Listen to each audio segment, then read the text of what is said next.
All right. Your homework for this week, ladies and gentlemen, was the Christmas movie not a Christmas movie? Christmas movie? Nope. Die Hard. It is a Christmas movie.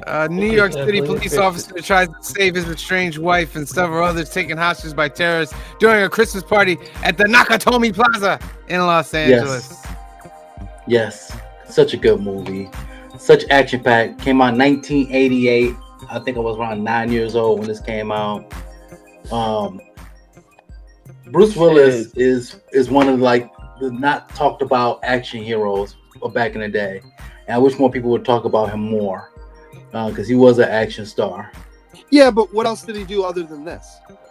Let me just pause and finish that.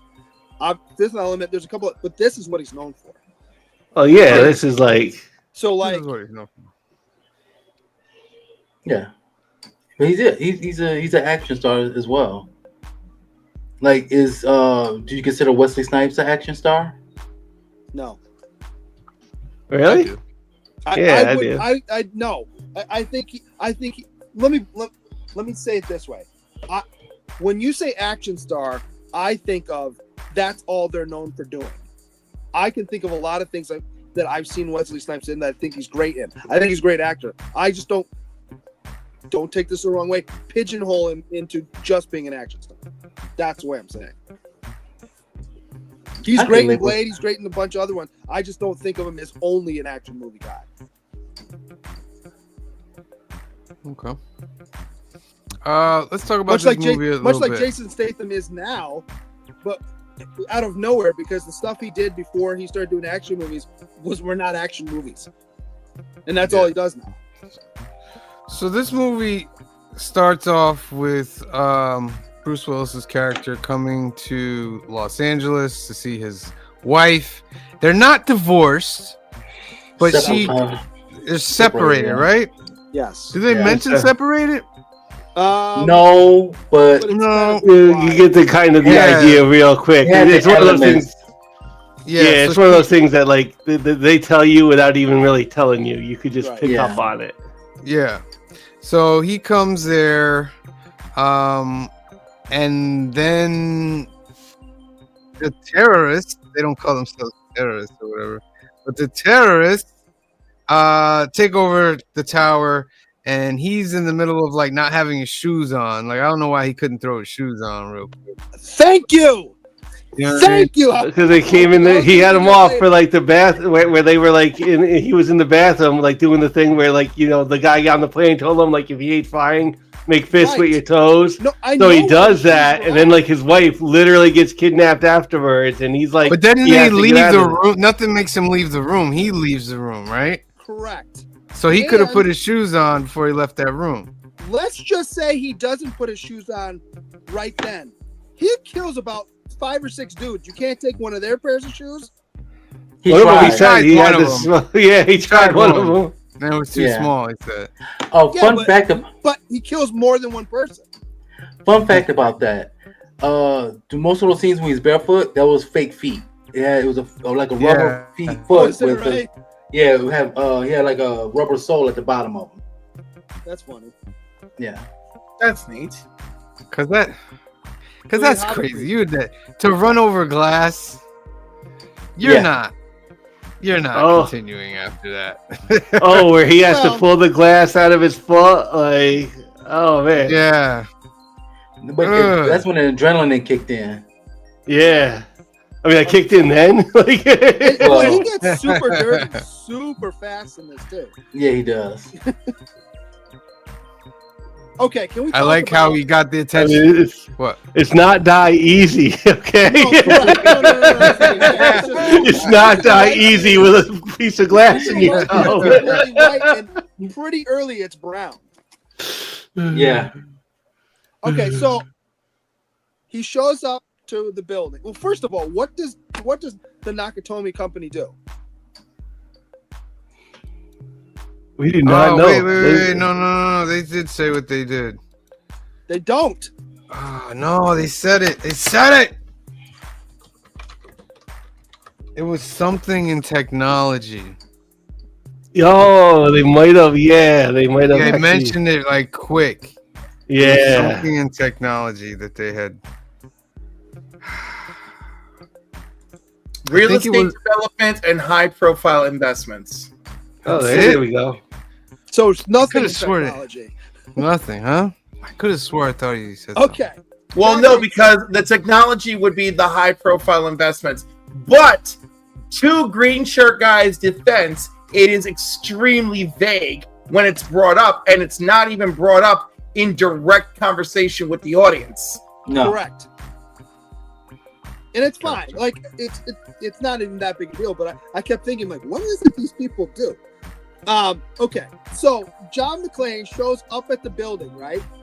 And he goes to the front desk, and the guy's like, "Oh yeah, you just check in on this computer, right?" So he punches in, and then that's how we find out. He finds out that the wife's using her maiden name, right? And then after he figures it out, the guy says to him, "Oh yeah, they're on the 30th floor. They're the only ones left in the building." Well then, dickhead, why'd you make me use the computer? You couldn't That's just a send me to security. the 30th floor? That's a security checkpoint. That's I mean, a very come clever on. security checkpoint. Yeah, I agree. Like you got to know who you're up there to see. Like you got to know like an employee. That's a security checkpoint right there. So he couldn't call up and then, it just to me. No, they didn't have cell phone, man. This is 1989. No, I'm saying is there's a phone right at the desk. He couldn't call up and I got John McClane here. Does anybody know him? They show all the real estate Projects projects in that room, okay, bridges, and yeah. buildings. Then that's Yeah, probably what I that's was true. thinking of. Yeah. Yeah. It shows up to Green Shirt Guy always shows up to nip it. That's not true. Knock, It's knock. not true, but it's fun to hear somebody I else. enjoyed this movie. So as much as you wanted whatever, I did enjoy this movie. So Yeah. you can say whatever you want. Yeah, he did. Yeah. I like how he got the cops' attention by throwing Yeah. the body out. Right? Yeah. Explain But- to me with that. But wait, I too, think he right? did. Oh, go ahead. Go ahead. No, go ahead. Finish you because I No, I thought he drove a little. I know they were shooting at him, but I feel like he was driving in reverse for a bit too long for you to and then go over the edge. Yeah, over the edge. I was like, oh, it's a bit too long. Well, when he goes over the edge, too, I'm thinking you're not. I love you, Reginald Vell Johnson. You're a big dude. You're not getting out of that car. And he I does, mean, huh? yeah. It's Yeah. fine. But Yeah. why is he wearing the coat he's wearing? You're in LA. It's a fur-lined, full-length coat. It's Christmas. In LA, not in Detroit, not on the East Coast. You're in LA. Was it like 70 degrees there? Actually, Ronaldo, I've had this argument in real life with my friends on the West Coast, and I guess when the longer you live there, the more your blood thins, and like it's just different because I have had friends from the West Coast, and it's just like they don't even know how to dress when they come into our weather. So, Okay, like, it's but then crazy. why is it all the other cops show up in short sleeve uniforms? I would talk to the director and and Central Casting about this. So Hey, So, remember I that did- I movie did- you made almost 30 years ago? I did a quick Google search. Okay, quick Google search. The temperature in Los Angeles around December of 1988 was low 30s. All Wow. right. All right, okay, I'll give it to you. Yeah. I'll give it to you. Okay, Okay. Was it 30 what- degrees so- Celsius or Fahrenheit? Come on now. Now, and to that point is, even though it could be 30 degrees right now here in Texas, you'll still find a group of people wearing shorts. I'll give you Because that. No, I'll yeah, give you. yeah, I They do that in white. It's usually like white dudes, right? pretty much. I mean, I wear shorts because I'm from Michigan, so the 30 degrees in Texas feels different than 30 degrees in Michigan. Yeah. Okay. So that's that could be it. There's no telling where he's actually where he's actually from. Yeah. He might not be What born and about raised in Cali. Alan Rickman's performance as like the villain of this? Oh, think yes. is Top tier. It's classic. Yes. Top tier. Yeah, you actually Iconic. kind of believe he's German. Yeah. Yeah.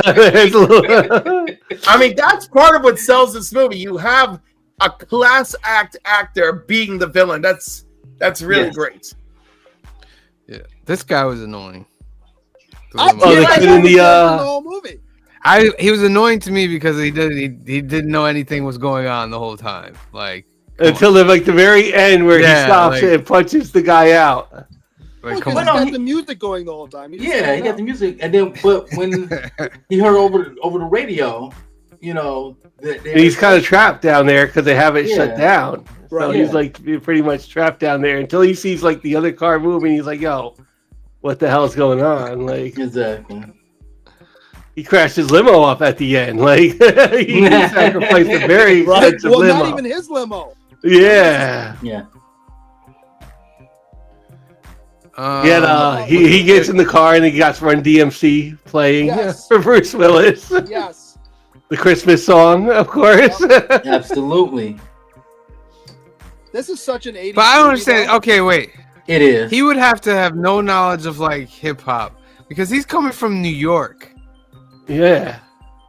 So why wouldn't he know that Run DMC song? Oh, he's Bruce Willis. Like, look at the cop he's playing. He's not gonna know that.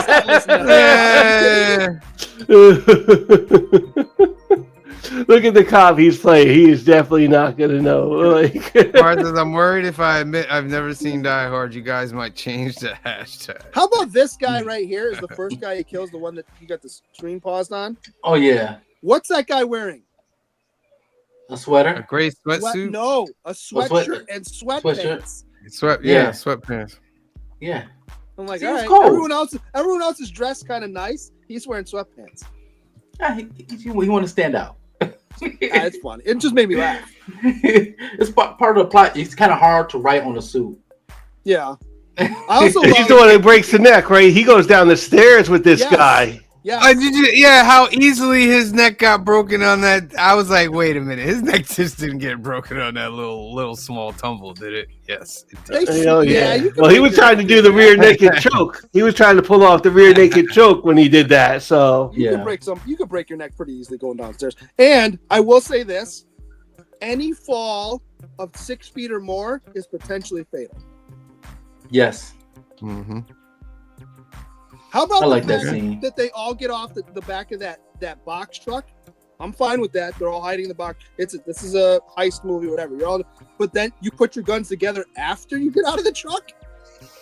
Oh yeah. Why would you not walk out with them ready to go? Right. Oh, a kind of team right here. That scene is iconic. All right, so let's get some numbers on this movie. We'll start with C Bizzle. Hold on. Can I give you my one plot point, C Bizzle? And again, I enjoy this movie. Yeah. I got you. I think this is a great pick. I did enjoy this movie. Yeah. The part where he drops the C4 down the elevator shaft and it blows out that entire floor, causing no structural damage to the building. Yeah, I knew you was gonna say that. I noticed that as well. I saw that. I was like, Nakatomi Plaza was built strong. And it stuff goes and hits the cars in the parking lot, but the building doesn't collapse at all. Okay. Look at the ad. Look at the ad in the trailer. The greatest Christmas story. Yeah. No. Ever told. Absolutely. Yeah. I know this is an 80s movie because it has the trope of the one bad guy popping up right at the end. Yeah. Who gets shot by Reginald Val Johnson no less than 5 times, but the kill shot is in his shoulder. Yeah. Yeah, I thought like watching this as a kid, I thought that kill shot would have been a headshot. Or headshot or in the chest again. Yeah. What's my favorite line from the whole movie is when the 2 FBI agents show up. I'm Agent Johnson. This is Special Agent Johnson. No relation. You know, like these guys, I swear. Well, let's leave C Bizzle for last. This is your trilogy. Phil, we'll start off with Phil. For me, I watched it on Laserdisc. It sounded beautiful. It was amazing to go back and watch this. Always a treat. This is a 9. Probably like if I get Winners of Fraction, it would probably be like a 9.3 for me. Like this is up there. This is one of the most influential action movies ever. It's still fun to watch. Like still absolutely fantastic. So yeah. Kamara is putting it on right now. She can't let us down. Even if you watch 2 minutes of it, Kamara, that's all. Clifford. I mean, what can I say? I completely forgot about Let It Snow and Run DMC Christmas tracks on this movie. That was pleasant, you know.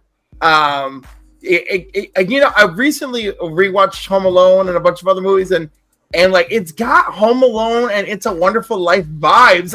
Wonderful Life. Yeah. Yeah, it absolutely. Does. It's got very unconventional Christmas spirit. You know, because George Bailey in A Wonderful Life undergoes a personal transformation, appreciating the value of family and love amidst his chaos. And believe it or not, that is actually happening in this movie. Absolutely. Both movies use Christmas as a framework for a hero's journey, and I cannot deny, after rewatching it this year, that is true. With that, I'm giving it an 8. Okay, an 8. Green shirt guy, you're next. All right. So again, I did enjoy this movie. This is not a Christmas movie, though. It's not a Christmas movie for several reasons. You're wrong, Cliff. What do you mean, I'm wrong? The hero's journey is not because of Christmas. The hero's journey in It's a Wonderful Life is because of Christmas. This could have happened. It is the framework of Christmas. The framework of Christmas. Why? Because there's a Christmas party in it? No. There's a Christmas party in it. It happens around Christmas. It has nothing to do with the Christmas spirit. Nobody learns because of the Christmas spirit. Nobody's redeemed because of the Christmas spirit. There's not a Christmas miracle. His marriage is a little bit redeemed because of this. The Christmas miracle. Yeah. The Christmas miracle is Rachel Bellchow's shoulder. Is that someone gets murdered? That's a good message. Why not? You know. So let me just. Easter's big miracle is someone getting murdered. I enjoyed this movie. Jeez. I enjoyed this movie. He's not lying. As a movie, I give it 8.25. As a Christmas movie, I give it like a 4. Wow. It's not a Christmas movie. Wait, what's your overall number for this? 8.25. 8.25. Kamaria says, I mean, if you consider Die Hard a Christmas movie, wouldn't you have to consider Jumanji a Christmas movie? If we're going to call this a Christmas movie, that means that Fellowship of the Ring is a Christmas movie because the Fellowship leaves Rivendell on December 25th. No, but there's no Christmas in Lord of the Rings. There's no Christmas in Lord of the Rings. There are actual Christmas things in this movie. Doesn't matter. No. It's a whole different. That's a whole different realm. No. That's a whole different realm. It's a Christmas movie. Happens at Christmas. No. Oh, you Mr. Fantastic. No, but there's no Christmas in the Lord of the Rings movie. Okay, so here's my other argument too. I watch Band of Brothers every year around Christmas, only because the first time I watched it was around Christmas. I don't consider it a Christmas movie, a Christmas series at all. I watched the episode. That the entire thing takes place around Christmas. There's a lot of stuff with the soldiers, a lot of awe moments. Doesn't make it a Christmas series. It's not. Just because something happens around Christmas, you make a good argument. I don't know if I agree with it, but I'm gonna say this is it's not your traditional Christmas movie. I like it. I just don't think. But the fact that it's happening around Christmas, that they want him to stay at the house. They're talking about Christmas in the movie. The marriage gets saved because of this act. I'm gonna say somewhat Christmas movie, but not like super. When the robber opens up the vault and he's like, "Merry Christmas!" Yeah, I'm gonna give it an 8.5. I thought it was good. It's one of the, like Phil said, it's one of the legendary action movies. So I'll give it. We didn't talk about the other black guy who's the tech guy at all. Yeah, he also said Merry Christmas in there too. Yeah, well, get out there. Like he was an interesting character. And I don't think he was very weird. Yeah, he was a weirdo. Steve Bizzle, what's your number? Okay, so this is one of the reason I picked this film because I enjoyed this action movie. Like I said, when I was a kid growing up, put up some good arguments there, Grinch guy, but I'm still calling it a Christmas movie. There was so much good action. You have hand-to-hand combat. You have gunfight. You have explosions. The helicopter. We didn't even talk about the helicopter exploding on the rooftop. That didn't make the building collapse either. Right. There's way more C4 on the top of the building too. Right. Alan Rickman as the main villain. His death scene is iconic. There's T-shirts with him coming down like this. I knew I forgot something. I was gonna wear mine. Oh yeah, that's right. You do have that. Him falling, and it says, "Yes, Best Christmas, Hans down." I really, really have fun with this film. I'm giving it a 9.5. Okay. Ooh. All right, I thought I was gonna be. That gives it an 8.65 altogether. That's a very, very good number for this right here. So 8.65 is the council average for Die Hard. What do you guys think in the comments section? Put it down there and let us know. Next week we're doing Die Hard 2. Die Harder. Episode 119 on Sunday, 5 p.m., 2 p.m. Pacific. Make sure you do your homework. Second one? I don't remember. Because it's in Dulles, right? I think so. Don't quote. Don't at me. I think you're right. I haven't seen it forever. I can't remember. Yeah, so, it's been a while. The third one's my favorite one. Make sure you watch this movie for your homework, ladies and gentlemen. I can feel the energy flow. So intense how the energy glow. When my energy low, that's when my enemies show. I let my enemies know. I take my enemy's soul and burn my enemy's gold. Yeah, intent's amazing. Spider-Man villain, Clark Kent, Bruce Wayne, all the same villains. Jokers, goblins, Luther's the president. Catwoman, let the venom in. I'm dealing with these penguins that want me to kneel before Zod. It's a job for Castle. Machine to find Destro's castle. Xavier schools filled with fools, teaching young mutants how to misuse the powers with which we all fuse. America's frozen in ice. Wonder Woman's disappeared into the night. So Wonder Girl wanders through the years, wondering why no one can explain the tears. Causing havoc, seduced by Madeline, lost in limbo with magic. Black is like the brightest day. Where are the heroes?